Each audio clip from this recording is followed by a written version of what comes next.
I knew something was wrong when no one met me at the gate.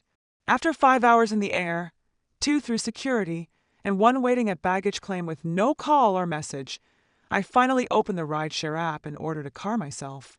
It was humid in San Diego, the kind of coastal air that clings to your skin. I held my purse close and sat on the bench outside Terminal 2, watching the palm trees shiver in the breeze, wondering if maybe they'd simply forgotten the time. They hadn't. They hadn't planned to come at all. The driver, a young woman with chipped turquoise nails, helped with my suitcase and asked, "Visiting family?" I smiled politely. "Yes, my son's wedding." She glanced at me in the mirror. "Big day. You must be so proud." I gave a small nod. I wasn't sure what I felt. Oliver hadn't seen me in over 3 years. He called twice a year, on my birthday and Christmas, both times sounding distracted, like he had one foot out the door. But when he announced his engagement to Caitlin, he did it in a group email. No phone call, no personal word, just a digital card with pastel fonts and a stock photo of palm trees. I told myself he was busy, that maybe I had failed to keep up. Maybe he thought I wouldn't care, but I did, more than he'd ever know. When the car pulled up to the address he'd sent me, I blinked at the building. It wasn't his house. It was a hotel, a modest chain, the kind with free breakfast and beige carpets that always smell faintly of bleach. At the desk, a young man checked me in without surprise. "Your son booked this for you. Just one night. Checkout is noon tomorrow." I signed the papers slowly. Just one night. Upstairs, the room was neat and personal. A towel folded into a swan sat on the bed. I unpacked in silence. No note from Oliver. No welcome basket. I opened my suitcase, pulled out my navy blue dress, and hung it on the door handle. A simple thing with sleeves, the kind I could wear to both a wedding and a funeral. I'd worn it once before to my sister's burial, but the dress didn't care what the occasion was. It just waited. I sat on the edge of the bed, staring at the muted TV. A commercial for cruise vacations played on loop. Outside, the sun lowered behind the skyline. I checked my phone. No message. Around 7, I finally sent him one myself. Me landed safely at the hotel. "Let me know if you need help tomorrow." No response. At 9:30, the silence in the room grew loud. I made myself some tea with the tiny machine in the corner, sipping it slowly while scrolling through old photos on my phone. Oliver at 10, holding a baseball. Oliver in his college robe. Oliver with Caitlin in a photo I'd never seen. Her arms around him at some vineyard. She looked beautiful, effortless, the kind of woman who made you feel underdressed no matter what you wore. The next morning, I woke before dawn. The hotel curtains let in slivers of pale light. I showered, dressed, and pinned up my gray hair. I wore pearl earrings, a gift from my late husband, Julian, and a soft pink scarf that once belonged to his mother. I stared at myself in the mirror. I didn't look like a stranger. I looked like someone trying not to hope. At 8:30, my phone rang, a number I didn't recognize. "Hi, this is Amanda from Coastal Bloom Events. Just checking in. You're Mrs. Holloway, correct? The mother of the groom." "Yes," I replied. "Great. We have you scheduled for table 17. The ceremony starts at 3. The venue address should be in your email. I haven't received anything." A pause. Papers rustling. Looks like we sent the details to Caitlin's parents' list. I'll forward it to you now. Sorry about that. That's fine. Table 17. Later, when I arrived at the venue, a glossy all-white structure near the cliffs, the parking lot was already full. I walked slowly, careful in my low heels. At the entrance, a young woman with a clipboard smiled at me but didn't know my name. I gave it twice before she nodded and pointed me toward the ceremony garden. There were chairs set in rows, ribbons fluttering in the sea wind. People stood in clusters, laughing and hugging. I looked for my son. I didn't see him. Then I heard her voice. "Everyone, this is Miriam. She used to be married to Oliver's father." I turned. Caitlin stood beside a group of middle-aged guests, one manicured hand resting on a friend's arm. She said it lightly, almost fondly, like introducing a family relic. I stared at her. Not Oliver's mother, not the groom's mom. No, I was the late Julian Holloway's ex-wife. That's who I was now. And Oliver, standing right behind her, said nothing. I didn't react right away. Years of silence train you to hesitate, to check your own temperature before responding. I simply gave a small, neutral smile, as if Caitlin had introduced me properly, as if I weren't just turned into a stranger at my own son's wedding. The group around her murmured polite greetings. One man offered his hand. "Nice to meet you." I shook it. He didn't know. How could he? Oliver was adjusting his cufflinks, still silent, still pretending I hadn't heard. "I'll be in the third row," I said calmly. Caitlin smiled, already turning back to her circle. Her dress shimmered in the morning light, sleek, tasteful, expensive. I walked away slowly, like stiff under the weight of it all. The chairs were filling up. White petals lined the aisle. A woman in a headset motioned me to a row near the back, reserved for extended family, she whispered. I looked at the card on the seat. My name wasn't there. Just guessed, table 17. I sat. The ceremony was lovely. Too lovely, if I'm being honest. The kind of perfection that leaves no room for memory. Vows rehearsed, not felt. The words Caitlin read sounded like a Pinterest board. Oliver smiled, though big, charming, sincere. He looked happy. Or maybe he looked relieved. Not once during the ceremony did he glance my way. They kissed. Everyone clapped. Cameras clicked. And I sat in the last row, hands folded over my purse, waiting for my cue to vanish. At the reception, a shuttle bus carried guests to the ballroom. I asked if I could ride with the family. The driver looked confused. Only immediate family in this one, ma'am. Of course. I waited for the next. When I arrived at the venue, a high-ceilinged hall with crystal chandeliers and a string quartet in the corner, my name wasn't on the main seating chart. I found a coordinator who checked her list again. Ah, yes. Table 17, right by the kitchen. She smiled as if that made up for something. I made my way through the hall. The tables glittered with gold cutlery and embossed menus. The centerpieces were towers of white orchids. At table 17, there were 7 people already seated, none of whom I recognized. A distant cousin of Caitlin's, an old co-worker of Oliver's, a couple who'd flown in from Vancouver and didn't know anyone else. I smiled and sat, quiet, civil, a ghost in pearls.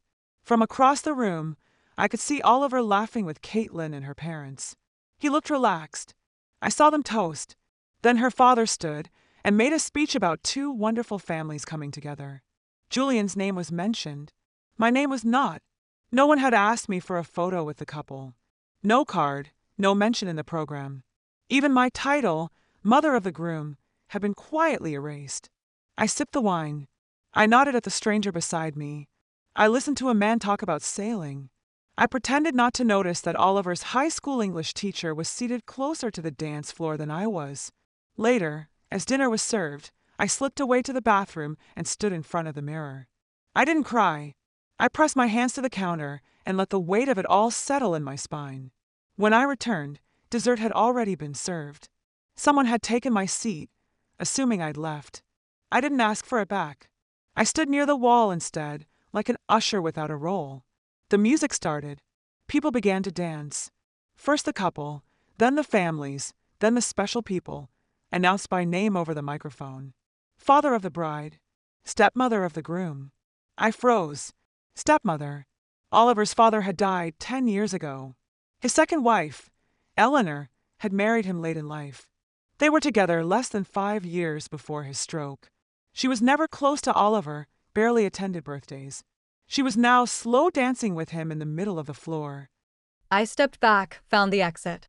The air outside was warm, buzzing with summer, and still no one noticed I was gone until I heard a voice behind me. Mimi. I turned. June, my granddaughter from Oliver's first marriage. She was 19 now, tall, sharp-eyed, awkward in the shoulders like I used to be. Her brown curls frizzed in the humidity. I saw you leave, she said. Are you okay? I nodded.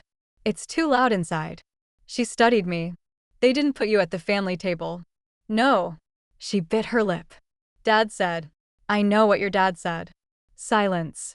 Then he's not always kind. I looked at her then. Really looked. Her heels were too high for her feet. Her mascara was smudged from humidity or maybe frustration. And yet she stood with her spine straight, as if she had decided not to be small. I took her hand. Come, I said. Let's walk. We walked along the hedge-lined path behind the venue, where string lights hovered like low stars above the garden. The further we went, the quieter the music became, replaced by the soft rustle of leaves and the far-off murmur of the ocean. June didn't speak for a while.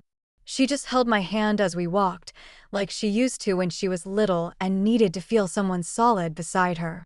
"Grandma," she said eventually, "why didn't you say something? To Dad, to Caitlin, to everyone, that you're his mother, that you helped pay for this wedding." I paused because part of me still hoped I was imagining it, that the oversight was a mistake, not an intention, that Oliver, my own son, hadn't decided I was expendable. But now, standing in the garden under flickering bulbs, it was impossible to keep lying to myself. "I didn't want to cause a scene," I said. "I thought maybe I misunderstood. Maybe someone would correct it." "They won't," she said plainly. "They didn't forget. Caitlin's mom told me a few days ago that you were graciously letting Eleanor attend in your place." I stopped walking. "In my place?" June nodded. "They told people you weren't well enough to fly, that you insisted Eleanor come as the motherly figure instead." A strange laugh escaped me. It was sharp and hollow. I had never once said anything of the sort. I had RSVP'd months ago. I booked my own flight. I bought my own dress. I arranged time off from my part-time job at the local library just to be here. And still, I wasn't part of this wedding. I was erased. June looked up at me. "Do you want to leave?" I did. Every cell in my body begged to be anywhere but here. But I wasn't ready to disappear. Not like this. Not quietly. "No," I said. "I want to finish the evening. I want them to see me, to remember I was here." June squeezed my hand. "Then I'll sit with you." We walked back toward the building. Just as we reached the edge of the patio, Caitlin's voice rang out over the speakers. "And to everyone who's made today so magical," she was saying, standing with a glass of champagne in hand. "Especially to the incredible people who shaped Oliver into the man I fell in love with, his father, Julian, and my parents, and, of course, my wonderful mother-in-law, Eleanor." Applause. My name was never mentioned. June's hand trembled in mine. Inside, we returned to table 17, where no one had noticed I'd been gone. I pulled out my chair and sat quietly while June sat beside me. No one said a word. No one asked where I'd been. As the next course arrived, some elaborate reduction of something soft and bland, June leaned in. "Do you want me to say something?" "No, baby. You should. They need to be embarrassed." I smiled sadly. "They're not embarrassed, sweetheart. That's the problem." Across the room, Oliver and Caitlin were on the dance floor, arms around each other, faces lit by fairy lights. They looked like the kind of couple who'd appear in a wedding magazine, carefully curated, beautiful, polished. And I, the woman who gave him life, was seated next to a man explaining cryptocurrency to an exhausted cousin from Iowa. June reached into her purse and pulled out something wrapped in a napkin. "I brought you a piece of cake," she said, "the good one, the fancy almond one with the real buttercream." I looked at her, startled. I knew they wouldn't bring any to this table. A silence stretched between us, the kind only deep love can hold. I took the cake. "Thank you, June. You're the only one who ever sends me birthday cards or asks about my exams or remembers how I like my tea." "I see you, Grandma." I held her gaze, then looked away before my throat gave in. There are moments in life when something breaks. Not loudly, not with a scream or a dramatic collapse, quietly, cleanly, like a thread pulled free from fabric, and you know it will never weave back the same way again. I sat for the rest of the evening without expectation. No more hope that someone would stand and say, "Wait, we forgot Miriam." No fantasy of Oliver pulling me to the dance floor. Just the simple, steady presence of a girl who still knew what love looked like. When it came time for the couple to say goodbye and climb into their getaway car, June and I stayed seated. We didn't wave. We didn't clap. We simply watched. And when the room began to empty and people gathered coats and favors and half-finished glasses of wine, I stood, walked outside, and ordered a ride. June insisted on walking me to the car. "Will you be okay?" she asked. I nodded. "I've been through worse. I'll call you tomorrow." I touched her cheek. "That would be lovely." As the car pulled away, I didn't look back at the venue. I looked forward, toward the hotel, toward my suitcase, toward the life I had left waiting in Portland. A life where I was not a mistake or an oversight or someone's ex anything. The hotel room was quiet when I returned. The kind of quiet that doesn't comfort you. It just confirms you're alone. I kicked off my shoes and sat on the edge of the bed, my dress still buttoned to the neck, my hands resting in my lap. I hadn't spoken to Oliver once that day, not a single word. Not when I arrived, not during the ceremony, not at the reception. We hadn't even made eye contact. It was as if he'd choreographed the entire day to exclude me with surgical precision. Never rude, never loud, just absent. I looked down at my hands. I'd worn the same ring since 1974, a simple silver band Julian had given me when we couldn't afford anything else. I never replaced it, even after his death. Even when Oliver started calling me old-fashioned behind a laugh. I took it off slowly and set it on the nightstand. The dress came next. I hung it back on the door, like I'd done the night before, though this time I knew I wouldn't be wearing it again. Not for Oliver. Not for anyone who couldn't say my name without choking on their pride. I sat at the small desk, opened my tablet, and logged into the wedding portal the planner had sent months ago. My name was buried in the back end of the billing system, tied to several vendor invoices. Catering, paid in full by me. Floral arrangements, me. Photography deposit, me. It had been my gift, a silent one. I'd asked to remain anonymous, thinking it would preserve dignity, thinking it would keep Oliver from objecting. He'd never thanked me, but I told myself it was because he didn't know. Now I wasn't sure what he knew or what he pretended not to know. At the bottom of the invoice list, I saw a final payment scheduled for tomorrow, the last of the balance for the venue itself. It would clear automatically from my account. A final bow, courtesy of the woman seated next to the kitchen. My fingers hovered over the contact information for the coordinator. And then I paused. Not yet.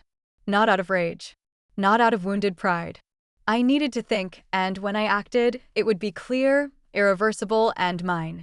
I closed the tablet.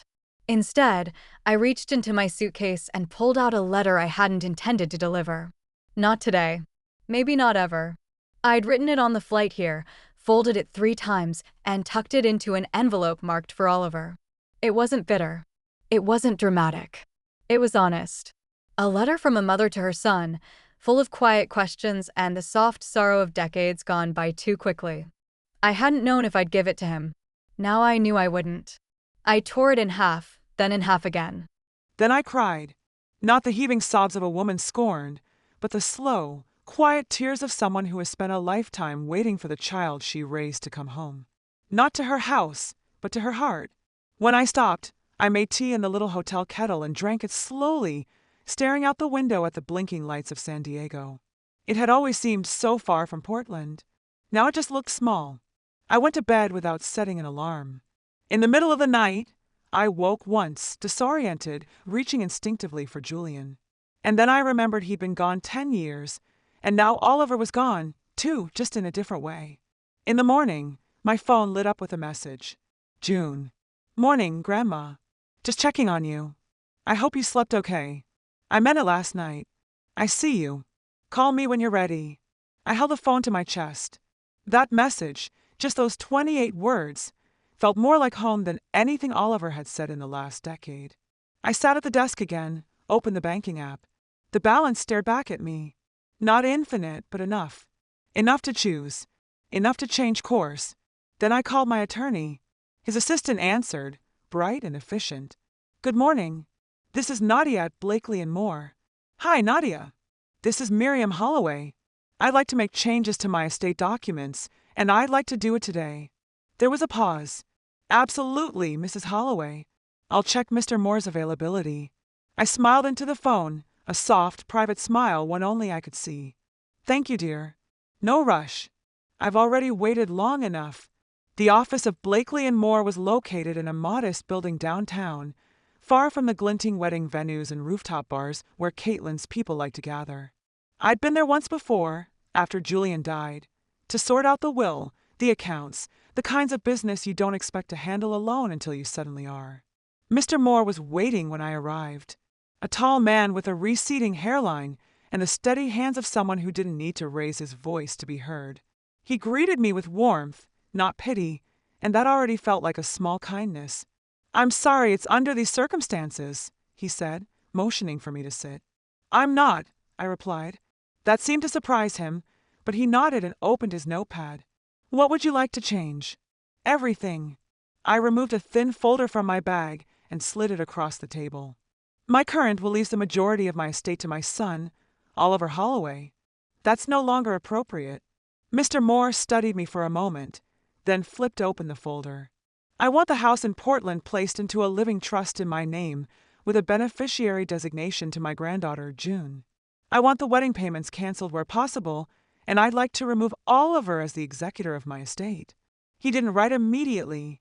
"May I ask what prompted the change?" I looked out the window. The sky was bright with early summer light. Somewhere out there, Oliver and Caitlin were probably opening gifts, basking in the glow of their carefully planned life. One without me in it. "I was introduced yesterday," I said slowly, "as his late father's ex-wife, not as his mother, not as the person who paid for half their wedding, not even as someone worth a mention." Mr. Moore nodded gravely. "I understand. And yet, I don't want to be vindictive. This isn't about revenge." "Then what is it about?" "Dignity," I said simply. "And clarity. I've spent years pretending things were fine, smoothing over insult with hope. I don't want to do that anymore." He began to take notes. I watched the pen glide over the paper like a release. "Do you want to make a new will entirely, or amend the current one?" "New," I said. "Clean start. And the trust for June. I want her to have control when she turns 25. Until then, I'll manage it. She's the only person in this family who still sees me. Really sees me." He looked up. "That's rare." "She's rare." We spent the next hour going through the details. Account numbers, property information, medical directives. It was methodical, quiet, steadying. When we were finished, he leaned back in his chair. "Mrs. Holloway, you're doing something most people take decades to consider." "I'm 74, I said with a small smile. "I don't have decades to spare." He chuckled. As I stood to leave, he asked gently, "Do you want him to know?" I paused at the door. "Eventually," I said. "But not yet. First, I want to know who I am without him." Back at the hotel, I changed into my travel clothes, loose linen pants, and a soft blue cardigan that Julian used to say made me look like a cloud on a mission. I packed the dress carefully, folding it, not out of sentiment, but respect. The earrings came off. The pearls went back in their velvet box. At noon, I checked out. The front desk clerk asked if I'd enjoyed my stay. I smiled politely. It was illuminating. Outside, the sun warmed my shoulders as I waited for the cab. My suitcase was small, worn, and still carried a faint scent of lavender sachets. A little battered, but still reliable like me. I didn't tell anyone I was leaving. Not June. I'd call her from the airport. Not Oliver. He hadn't called at all. As the cab pulled away from the curb, I watched the streets roll by in reverse. Boutique coffee shops, wedding photographers' studios, palm trees lining sidewalks like exclamation marks in a sentence I no longer wanted to finish. At the airport, I moved slowly. No rush now. I passed couples holding hands, families arguing over luggage, children asleep on shoulders. I had none of that. And yet, for the first time in a long while, I didn't feel like less. At the gate, I sat by the window and opened a small notebook. I began writing. Not a letter, not a list, just thoughts, loose, imperfect, true things I will no longer apologize for. My age, my softness, wanting to be seen, saying no, changing my mind. I underlined the last one twice. Changing my mind. The flight home was uneventful. I sat by the window, sipping ginger ale, and letting the hum of the plane fill the spaces where grief used to press too hard. The woman next to me, early 40s, crisp blouse, laptop always open, asked once if I needed anything. I said no. She didn't speak again. Perfect. When we landed in Portland, the air felt heavier, like it always did after California, but it also felt familiar. Honest. I took a cab home, declining the driver's offer to help with my bag. My hands knew the weight. The porch light was still on. I'd left it that way out of habit. My gardenia plant had bloomed while I was gone. It always did best when I left it alone. Inside, I slipped off my shoes, set the suitcase by the door, and stood for a long while in the center of my living room. Nothing had changed. The same quiet clock, the same quilt on the sofa, the same faint smell of lemon oil from my last cleaning spree. But something inside me was different. I wasn't waiting anymore. I made tea and stood by the window while it steeped, watching the neighbor's cat tiptoe along the fence like it owned the world. I admired the nerve of it. Then I opened the drawer beneath the side table, the one I hadn't touched in months, and pulled out the manila folder labeled Oliver. Inside were years of receipts, photocopies, and bank transfer printouts, tuition fees, first apartment deposit, his first wedding, which I'd also helped fund, even the emergency dental surgery he'd needed after falling off a bike in college. I'd paid that bill, too. I spread them on the table like tarot cards. What would they tell me if I read them now? That I'd always helped. That I'd always given. That none of it had bought love. I found one receipt in particular, a florist charge from 13 years ago. Valentine's Day. He'd forgotten to buy flowers for his first wife, so I'd ordered them for him. He hadn't even reimbursed me. I laughed, not bitter, just tired. Then I picked up the entire stack and walked them to the fireplace. The matchbook from Julian's memorial still sat in the tray nearby. I struck a match and fed the folder to the flames. Let the past keep itself. That night, I slept deeply, the kind of sleep that doesn't come from exhaustion, but from release. When I woke the next morning, it was raining. Light, misty Portland rain that patters like memory but doesn't flood. I spent the morning tending the back garden. Weeds had taken over the rosemary bush, and the tomatoes needed tying. I worked slowly with care. I didn't think about the wedding. I didn't think about Oliver. I thought about the way June had pressed cake into my hand like a peace offering in a war neither of us started. I'd call her today. I wasn't in a hurry. By noon, I had the hose coiled, my gloves drying, and a chicken roasting in the oven. I had no guests. I just wanted something that tasted like comfort. And then the phone rang. It wasn't June. It was Oliver. The name on the screen sat like a dare. I didn't answer it. I let it ring until the voicemail picked up. Then the text came. Oliver, hey, I didn't see you at brunch today. You left already. Brunch. I stared at the words like they were in another language. There had been a post-wedding brunch, of course, for close family and friends. Of course. I typed back 3 words, then erased them, typed 5 more, then deleted again. Finally, I set the phone down without responding. He called again 2 hours later. I ignored it again. This time, he left a message. Mom, I wanted to check in. Caitlin said you seemed quiet yesterday. Look, if something's wrong, can we talk? I know the wedding was a lot. Let's not leave things weird. Okay, weird. That's what he called it. Not cruel, not humiliating, just weird. I didn't call back. Instead, I called June. Hey, Grandma. She answered on the second ring, voice bright and tired at once. Hi, darling, I said. How's the headache? Gone now. Caitlin's mom was pouring Prosecco like it was water. Sounds about right. There was a pause. You okay? She asked. I am now. I've been thinking about you all morning. I've been thinking about you too. She hesitated. Dad asked if you were mad at him. I'm not mad, I said. I'm done pretending. She didn't ask what I meant. You want me to come over soon? I'd like that, I said, but today I'm roasting a chicken for myself for once. June laughed. Good. You deserve it. When we hung up, I set the phone face down and walked to the oven. The smell was rich, savory, grounding. I took the pan out, set it on the counter, and stood there for a while, letting the steam rise. I didn't need a table of 17 strangers. I didn't need a title spoken through clenched smiles. I needed this, a quiet home, a warm kitchen, and the knowledge that I could still choose myself. The next few days passed in a kind of calm I hadn't felt in years. I didn't check my voicemail. I didn't refresh my messages. I didn't scroll through any social feeds waiting for someone to say my name. The world outside could keep spinning. I had my own orbit now.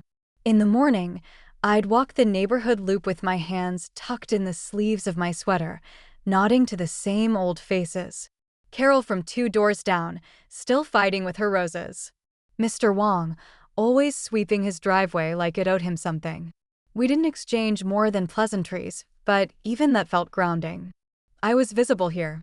The day after the wedding, I'd received 3 more texts from Oliver. Oliver, can we talk? Oliver, I think there's been a misunderstanding. Oliver, I'd like to explain. I didn't respond, partly because I didn't know what I'd say, but mostly because I wanted to sit with the silence to see what he'd do with it. By the end of the week, a letter arrived. Not handwritten, printed, neat font. No return address, but I recognized the clipped tone before I even opened the envelope. Mom, I'm sorry you felt excluded. That was never our intention. The wedding was chaotic, and if your seating or introduction seemed off, it wasn't meant as a slight. Caitlin was under a lot of pressure, and the planner may have misunderstood some of the arrangements. I do hope you enjoyed yourself. Let's catch up soon. Love, Oliver. That was it. I read it twice, searching for something, a crack, a flicker of honesty, an ounce of grief. I found nothing. Not a single mention of the word mother, not a single apology that used his own voice. Just a polite shrug wrapped in paper. I folded the letter once, slowly, and slid it back into the envelope. Then I tucked it into the drawer where I used to keep birthday cards and school drawings and notes scribbled in crayon, the place where love lived.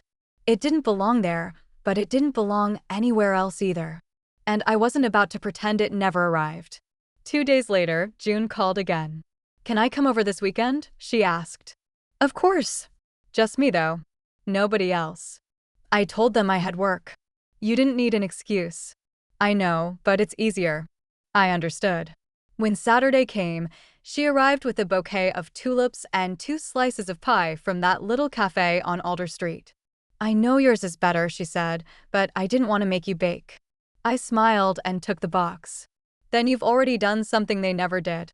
We sat on the back porch with our plates balanced on our knees, watching the light move across the fence. June wore a sweater 3 sizes too big and no makeup. She looked like herself, not someone's daughter or guest or name on a seating chart. Just June. I've been thinking, she said between bites, about all of it. The wedding, Dad, everything. So have I.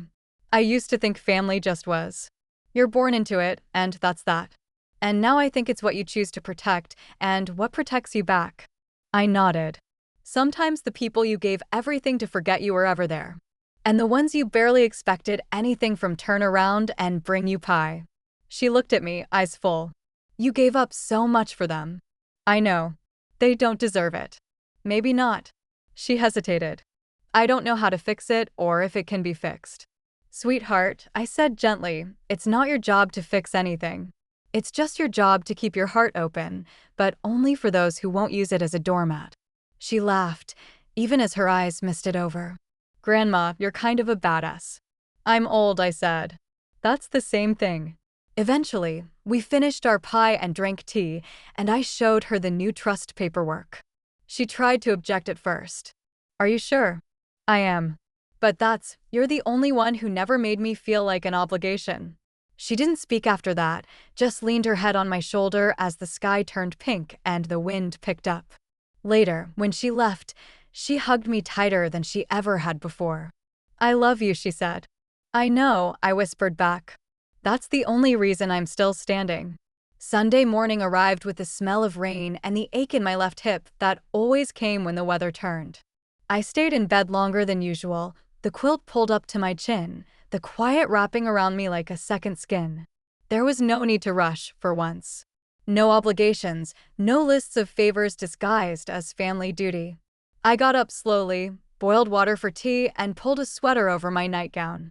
I stepped outside onto the porch with my mug in hand and watched the street glisten in the early light. Portland rain had a gentleness to it. Even the clouds knew how to fall softly here. Across the street, Carol was already out, trimming her roses. She waved.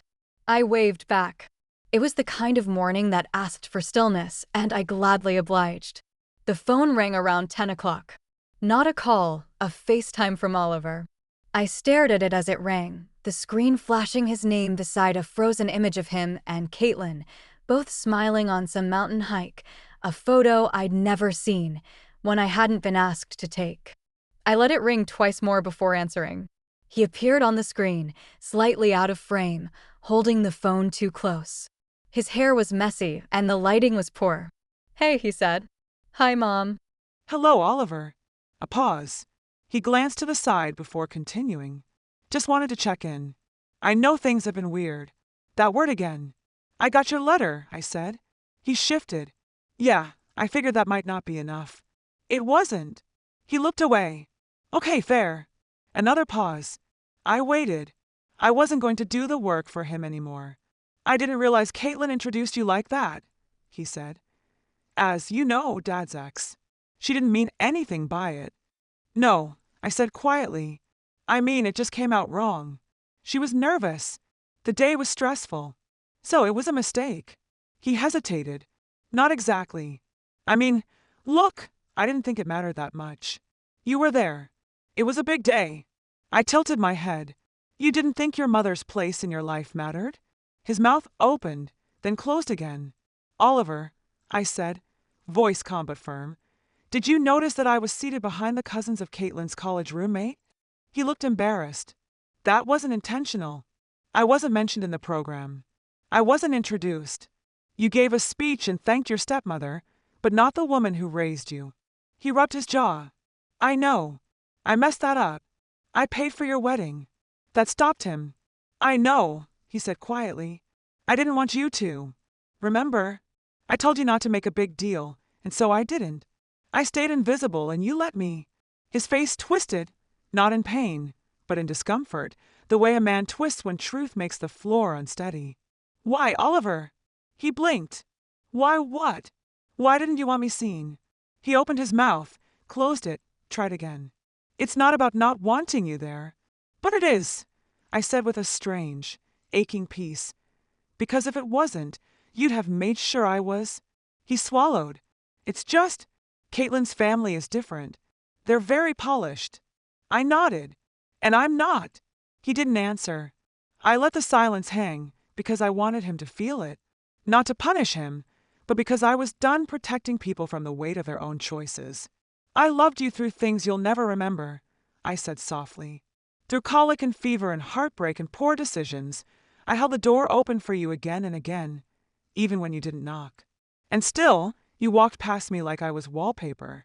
Something functional, something beige. Mom, I'm not angry, I said. I'm just awake now. He nodded slowly. I'm sorry, he said finally. I know. I don't know how to fix it. I do, I said. You can start by learning how to say my name in a room full of people. Not as a footnote, not as an afterthought. He looked stunned. You mean just say, this is my mom? Yes, I said. That would have been enough. He nodded slowly, like he was trying to memorize it. The screen shifted. Caitlin had entered the frame, holding a coffee mug. Is that your mom? She asked, too brightly. Oliver looked at me. Do you want to talk to her? No, I said gently. He looked surprised. Maybe one day, I added. But not today. He nodded again. Okay. I ended the call before he could say more. Not out of cruelty, but because I wanted the last word to be mine. Later that afternoon, I found myself reorganizing the bookshelf in the living room. Not because it needed it, but because my hands wanted something to do while my mind settled. The phone sat face down on the coffee table, silent now. The conversation with Oliver had left a strange taste. Not bitter, not sweet, but something between, like oversteeped tea. I didn't regret answering, but I wasn't ready to hope again either. I slid the books into new rows, memoirs on one shelf, cookbooks on another, gardening manuals below. My fingers lingered on one spine, The Joy of Cooking, 1972 edition, full of penciled notes in the margins. Julian's handwriting. He always thought nutmeg made everything better. In the back of the book was a folded grocery list in my own hand, yellowed with age. Carrots, parsley, Tylenol, cake mix, eggs, and one word in capital letters, Oliver's birthday. I hadn't meant to keep it, but there it was. I slid the list back into the book and placed it carefully on the shelf. Some things weren't about letting go. Some things were just about putting them where they belonged. The doorbell rang just before 5. I wasn't expecting anyone. I dried my hands and opened the door. Caitlin. She stood there in a trench coat and jeans, a tote bag on her shoulder, hair down, makeup minimal, which only made her look more composed. She held a bakery box in one hand. "I hope this isn't a bad time," she said. I stepped aside, not speaking, and she walked in like she'd been rehearsing it in the car. "I didn't come to argue," she said quickly, or to explain. I wanted to say something face to face. I said nothing. Let her carry the weight. She set the bakery box down on the coffee table. "Lemon tart from Bees. June said it's your favorite." I didn't move. She looked around the living room as if it might bite her. "You have a beautiful home. What is it you wanted to say?" I asked finally. Caitlin took a breath. I didn't realize what I'd done until after the wedding. I raised my eyebrows. "No." She corrected herself. "That's not true. I realized while I was doing it. I just didn't stop. I waited." "You intimidated me," she said, voice quiet. "Not because you were harsh, but because I didn't know how to read you.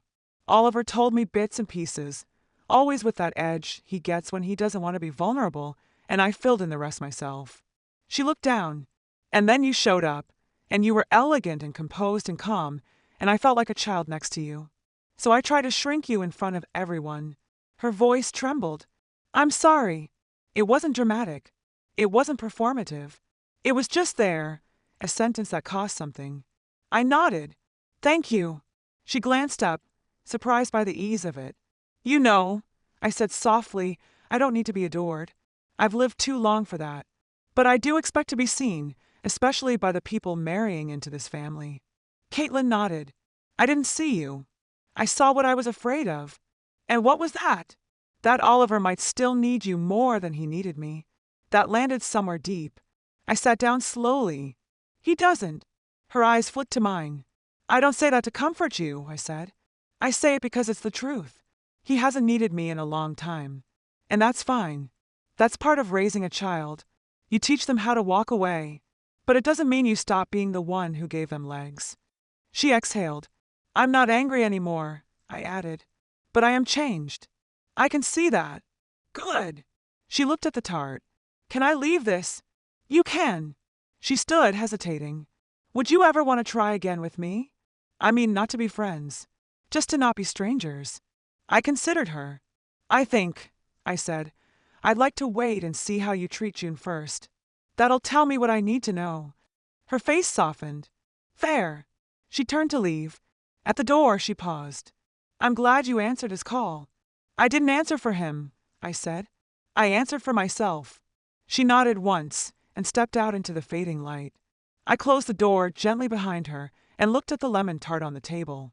I didn't touch it. Not yet. Some gestures take time to taste. That night, I sat in the kitchen with a single slice of the lemon tart on a blue ceramic plate. The edges were too neat, the glaze too shiny, like a dessert trying too hard to impress. I took a small bite. It was good. Not better than mine, but good. I didn't eat the rest. I covered the plate and placed it in the fridge. I wasn't punishing her. I just wasn't ready to consume anything Caitlin offered, no matter how sweet it looked. I spent the rest of the evening reading. Nothing heavy. A gardening journal I'd bought years ago and never finished. There was a section about winter pruning, how certain plants needed to be cut back to the root in order to grow again. It wasn't cruelty. It was necessity. The tree doesn't mourn the lost branch. It simply waits for the next season. That night, I slept without dreams. When I woke, the sky outside my window was the kind of soft gray Portland wears like a shawl in late summer. I made coffee. No tea today. By 9, I was out in the front garden, trimming the lavender. The bees were lazy this morning. Or maybe I was. My body moved slowly, but my mind felt sharper than it had in weeks. I was beginning to feel real again, not like someone's forgotten guest, but like someone with a place. The mail arrived late that day. When I brought it in, there was an envelope addressed to Mrs. Miriam Holloway, handwritten, neat, deliberate. Inside was a card. Thick cream paper with embossed edges. The handwriting was June's. "Dear Grandma, I wanted to say something important without fumbling it over the phone. I've spent a lot of time feeling caught between people, between what I owe and what I feel. But I've made a decision. I'm going to start saving to move out. Maybe to Portland. Maybe not right away, but soon. I want to build something that feels real, something that doesn't shrink me, and I want to do it with people who see me. Thank you for being my first mirror. Love, June. I sat with the card in my lap for a long time, my hands still dusted with soil. I didn't cry, not out of restraint, just peace. Later that day, I called my lawyer again. I want to add something, I told Mr. Moore, to the trust. He was ready with his pen. Of course. If June wants to use it to study, to move, to build something, anything, I want her to know she doesn't need permission from me, from anyone. It's hers. Understood? And if she wants to start a business or even a life with someone else, I want that protected too. He paused. You're very thorough, Mrs. Holloway. I've lived long enough to know the difference between freedom and inheritance. He chuckled. I'll write it up. I thanked him and ended the call. Then I sat back and looked around my kitchen. Same white cabinets, same chipped mug, same quiet hum from the old fridge. But I felt like I was in a new house. A house where decisions were mine. Where silence wasn't a default. Where memory lived but didn't own me. That afternoon I baked. Not for anyone else. Not for a party or a thank you or an apology in disguise. Just for myself. An almond cake. The kind Julian used to love. Dense and rich and golden around the edges. I didn't rush it. I let it cool completely. I sliced a single piece and sat on the porch with it and a cup of black coffee. And I thought about June, about what it meant to be the first mirror for someone. Not the most successful, not the loudest, not the best dressed at the wedding, just the one who reflected her back to herself, whole, possible enough. I didn't hear from Oliver again for 2 weeks. Not a call, not a message, not a forwarded photo from the wedding album, nothing. I didn't miss it. Instead, I lived. Not dramatically, but deliberately. I met Carol for tea on Tuesday. I repotted the fern in the hallway. I donated 3 coats I hadn't worn in years and found a notebook in the back of my closet where I'd once started writing a cookbook. I flipped through it slowly, page by page, like opening a time capsule sealed by distraction. I wasn't rebuilding. That word felt too loud. I was rediscovering. And then one morning, a Tuesday again, a package arrived. No note, no return address, just a small box wrapped in plain brown paper. Inside, a wedding album, the kind made by professionals, thick pages, satin finish, perfect lighting, their names embossed on the cover in gold, Caitlin and Oliver, July 19th, San Diego. I ran my fingers over the letters, not sure if I wanted to open it, but I did. Page after page of smiling faces, white dresses, pale roses, champagne flutes, Caitlin's family in coordinated tones. Oliver grinning like the boy I once knew, just taller now, more careful. There were shots of Eleanor, the stepmother, seated in the front row with Oliver, with Caitlin laughing. There were no pictures of me. Not one. Not at the ceremony. Not at the reception. Not on the fringe of the dance floor. Not seated beside strangers at table 17. It was like I'd never been there at all. And for a moment, it almost worked. The erasure. Then I turned to the final page, and there she was, June, in her too big sweater, her curls frizzing in the breeze, holding a slice of almond cake on a plate. A candid shot. Someone must have taken it without her knowing. She wasn't looking at the camera. She was looking off to the side. Maybe at me, maybe at no one. But she looked full, not empty, not posed, not pretending, just full of something real. I closed the book. It didn't sting. Not anymore. Because for all their curation, all their angles and edits and money, the only photo that felt honest was the one they hadn't meant to keep. I didn't throw the album away. I didn't send it back. I placed it on the shelf next to Julian's old cookbooks, where it would stay, not as a keepsake, but as a record, proof of how far people will go to rewrite truth with polish. That evening, I called June. She picked up on the second ring. Hey, Grandma. Hi, darling. I got a delivery today. Oh no, she said. The album. Yes. I didn't know they were sending it. I would have warned you. I'm glad they didn't. She paused. Really? It reminded me that being erased doesn't mean you disappear. It just means you're no longer part of someone else's version of events. Do you want to talk about it? No, I said gently. I just wanted to hear your voice. And to say thank you. For what? for being in the photo that mattered. She was quiet for a moment. Then you were in mine, too, you know. In my favorite photo from that day. I took it on my phone. It's just your hand, actually, holding mine. I smiled. Send it to me sometime, I said. I will. After we hung up, I sat by the window with a blanket over my knees and watched the sun lower itself behind the rooftops. It had been a clear day, the kind that used to make me feel restless. But now I felt still. I didn't need a seat at every table. I didn't need my name in every speech. I just needed my own house, my own voice, and the strength to hold the pen when someone else tried to write my part for me. It rained again that Friday, not a gentle Portland mist, but real rain, heavy, determined, like the sky had finally decided it had something to say. I stayed indoors most of the day, moving between small tasks. I cleaned out the spice drawer. I oiled the hinges on the front door. I sorted through old photo boxes, keeping only the ones that made me exhale gently instead of flinch. That afternoon, I pulled down a box labeled Christmas from the hall closet. Inside were ornaments, most chipped, a few handmade. I didn't know why I opened it. December was months away. But maybe I just needed to remind myself of what once felt magical. Near the bottom, I found a card Oliver had made when he was 7. Red construction paper, glitter, glue smudged in every corner. To Mom, you make the house smell like good things. I love you, even when you're mad. There was a drawing of me, clearly supposed to be wearing an apron, though I looked more like a firefighter with a cake. I smiled. I didn't cry. Instead, I stood, walked to the kitchen, and taped the card on the fridge.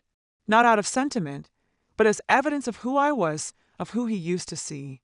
Later that evening, there was a knock at the door. I wasn't expecting anyone. When I opened it, I found Oliver. No call first, no warning. He stood there in a navy coat, hair wet from the rain, holding a small grocery bag. His eyes searched mine, cautious. "Hi," he said. I didn't step aside. "Can I come in for a second?" I didn't answer right away. Then I moved just enough to let him pass. He walked in slowly, like he expected the furniture to look different. He set the bag down on the counter. "I brought almond paste," he said, "and flour and eggs." I looked at the bag, then at him. "Planning to bake?" "I wanted to learn," he said. "The almond cake. June said you still make it."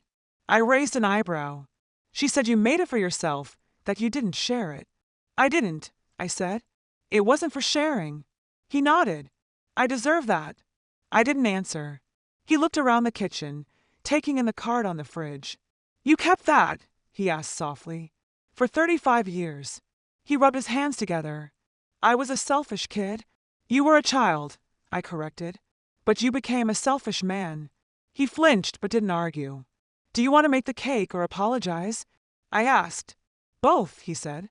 "If you'll let me." I stared at him, searching for performance. I didn't find it. What I saw was smaller than regret, humbler. Not a grand gesture, just a man with wet sleeves and flour in a bag, trying to cross a threshold. "Wash your hands," I said. He did. I pulled out the mixing bowl, measured quietly. He stood beside me, eyes following every motion. When I cracked the eggs, he winced. "I never got good at that." "You never tried." "I thought you liked doing everything." "I liked it when someone noticed." He nodded. We worked mostly in silence. He asked questions when he needed to. I didn't fill the quiet.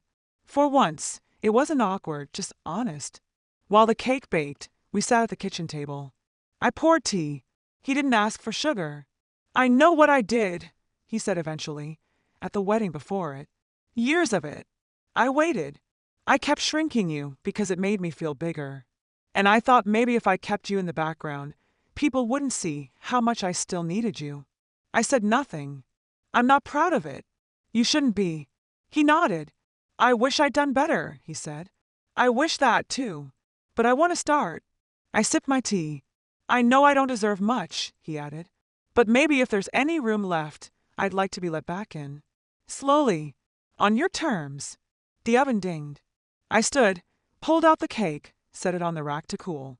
It smelled right, warm, sweet, almond sharp. I sliced 2 pieces. We ate without ceremony. Halfway through his slice, Oliver set his fork down. "This tastes like Christmas." "It always did," I said. And we sat there, not quite mother and son again, but not strangers. Something quieter, but real a beginning. The next morning, I woke to a clean kitchen and the faint smell of almonds still lingering in the air. Oliver had stayed late, but not too late. He left without asking for anything. No praise, no reassurance, no invitation to return. Just a quiet thank you and a promise. "I'll call before I come next time." It wasn't much, but it was something. I poured tea and stood by the window, watching the light creep across the fence. The day looked like it might stretch wide and quiet, my favorite kind. Then the phone rang. "June." "Morning," she said. "I heard he came. News travels fast." I made him call me after. I wanted to make sure he didn't say anything stupid. "He didn't," I said, which in itself is historic. She laughed. "He sounded different. He looked smaller. That's often what honesty does." "Did it feel real?" "I'm not sure," I admitted, "but he brought almond paste. That has to count for something." We talked a little longer, about her new job, her landlord's slow leak repair, the pair of boots she was saving for. She sounded lighter, too, like the weight of choosing sides had finally lifted. After we hung up, I dressed for the day. Real clothes, not just the kind you wear to pull weeds. Slacks, a sweater, a pair of earrings I hadn't touched in years. No reason really. I just wanted to look like someone with plans. I drove to the hardware store to replace a drawer handle that had been loose since 2016. I bought a new plant for the hallway. I walked slowly through the aisles of kitchenware, letting my fingers trail across the polished steel and ceramic like it mattered. Because it did. Because I mattered. Back home, I passed by the bookshelf and paused. The wedding album was still there, untouched since the date arrived. I pulled it out, flipped once more to the back page, to the image of June, caught in her own light, holding her cake like a woman holding something more important than dessert. I slipped the photo from the page and tucked it into a new frame, placed it on the mantel. The others, the ones of polished strangers and curated smiles, I left in the album quietly closed. That night, I roasted chicken again just for myself. I sat at the kitchen table with a cloth napkin, a glass of wine, and no apology. Halfway through dinner, a message arrived. "Oliver, would you be okay if Caitlin came with me next time? Only if you're ready." I didn't answer right away. I finished eating. I cleared the table. I folded the napkin, rinsed the plate, and dried the fork. Then I texted back. "She may come if she understands she's not coming to defend herself." His reply came fast. "Understood. I'll make sure she does." And just like that, the ground beneath us shifted again. Not cracked, not fixed, but different. That night, before bed, I lit a single candle on the windowsill. Julian used to do that during power outages. I always thought it was for light, but now I wondered if it had been for something else. A signal, maybe. A reminder that even when things go dark, someone is still here, holding a flame. I let it burn until I fell asleep. They came on a Sunday. Not early, late enough that I'd already had time to read the paper, sweep the porch, and drink 2 cups of tea. I wore my green sweater, the one with the frayed sleeves that still made me feel like someone who'd earned the right to be comfortable in her own house. When the doorbell rang, I didn't rush. Oliver stood on the porch again, but this time he stepped aside immediately, letting Caitlin come into view. She held a small bouquet, not store-bought, wildflowers tied with twine. "Good morning," she said, voice quieter than I remembered. "Come in," I said. "Shoes off." They did as told.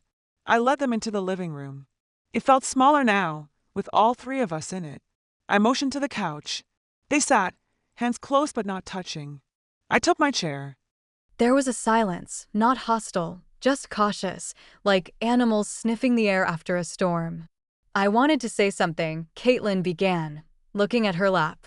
And I didn't come to explain away what happened. I waited. I came to acknowledge it fully. She looked up. "I erased you." I didn't flinch. "And I don't have an excuse," she said. "I just wanted control of the story, of the image, of everything. And in doing that, I became someone I swore I'd never be. Someone who treats love like a prop?" I asked. She nodded. "Exactly." Oliver glanced at her, surprised she'd said it so plainly. But she didn't stop. I thought if I kept you in the background, you wouldn't threaten anything, my role, my presence. I thought making you smaller would make the rest of us look bigger. And now? I asked. I see that I only made myself look small. I leaned back slightly, let the weight of her words sit. You brought flowers, I said. She nodded. From my mother's garden. She doesn't know I took them. I allowed myself a smile. Good. That's a start. We sat with that for a moment. I made lemon tart again, she said. Twice, actually. Still too sweet. Try adding salt to the crust, I said. Balance is everything. She looked grateful for the note, not because it meant approval, but because it meant we were speaking the same language. I won't force us to be close, she added. But I want to earn the chance to be known as myself. Not as the woman who stood between a mother and her son. I looked at Oliver. He hadn't spoken yet. Do you feel the same? I asked. He swallowed. Yes. No conditions? No, he said. Just time and truth. Truth, I repeated. That's more expensive than most people realize. I know, he said. I'm ready to pay. We didn't hug. There was no music playing, just the sound of the clock ticking over the mantel and the faint smell of the lavender candle I'd lit before they arrived. I rose from my chair. Tea? They both nodded. I walked to the kitchen, boiled the water, poured 3 cups, 1 black, 1 with honey, 1 with lemon. I still remembered their preferences, not because they'd earned that memory, but because I had. I placed the tray on the table between us. We sipped in silence for a while. Eventually, Caitlin reached into her bag and pulled out a small frame. I printed something for you, she said. I looked. It was the photo of June, the candid one with the cake, the wind in her hair. I found it on her phone, Caitlin said. She let me borrow it. Thank you, I said. She said it was the most real moment of the whole wedding. She was right.